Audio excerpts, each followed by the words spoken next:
khusus tentang para penyelenggara negara yang menjalankan nilai-nilai Pancasila dan Undang-Undang Dasar dalam tugasnya. Di sini kami akan menguji kasus mega korupsi yang diperkirakan berakibat pada kerugian keuangan negara sebesar 271 triliun. Oke, di sini kelompok kami sedang mewawancari satu orang narasumber. Di sini aku sudah menambahkan narasumber. Oke, halo, perkenalkan nama kamu siapa? Oke, perkenalkan nama saya Faizal Tamatala, saya dari kelas 29. Oke, di sini aku akan memberi pertanyaan kepada kamu menurut pendapat Faiz, kenapa kasus korupsi ini terjadi? Menurut saya, kenapa kasus korupsi ini terjadi? Saya akan menjelaskan beberapa poin. Hal yang tiga, yang pertama, kurangnya transparansi di dalam pengelolaan keuangan. Tanpa transparansi yang memadai, aliran dana dan anggaran menjadi sangat sulit untuk dilacak, yang membuka peluang untuk praktik korupsi. Poin kedua, sistem hukum yang lemah.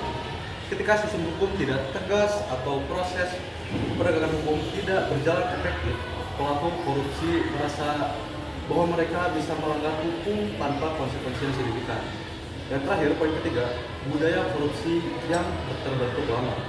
Di beberapa sektor atau daerah, korupsi telah menjadi budaya yang dianggap normal atau diterima sebagai bagian dari cara beroperasi. Pertanyaan kedua, bagaimana cara menindaklanjuti atau menangani hal tersebut? Oke, saya akan menjawab. Saya akan menyampaikan beberapa poin. Poin pertama, peningkatan pengawasan dan akuntabilitas. Yang kedua, reformasi sistem hukum dan penegakan hukum yang lebih tegas. Yang ketiga, mendorong partisipasi publik dan transparansi. Yang keempat, penguatan budaya anti korupsi. Yang kelima, reformasi administrasi dan prosedur pemerintahan.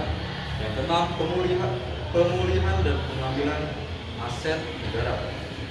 Yang ketujuh, peningkatan penegakan sosial dan ekonomi. Oke, terima kasih Faiz atas tanggapan untuk kasus korupsi.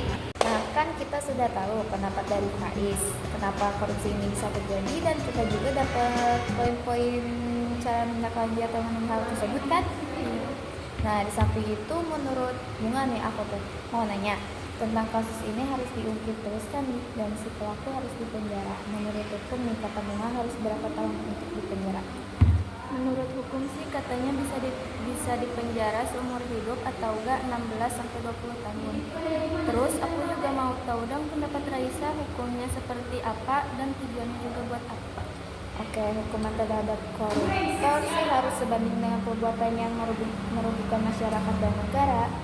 Hukuman biasanya mencakup hukuman penjara yang lama, denda yang besar, hilangan hak tertentu seperti hak untuk melayani pemerintah atau hak politik lainnya.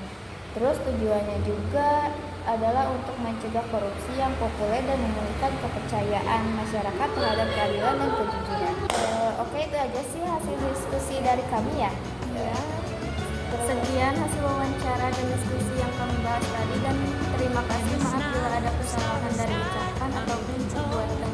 Wassalamualaikum warahmatullahi wabarakatuh.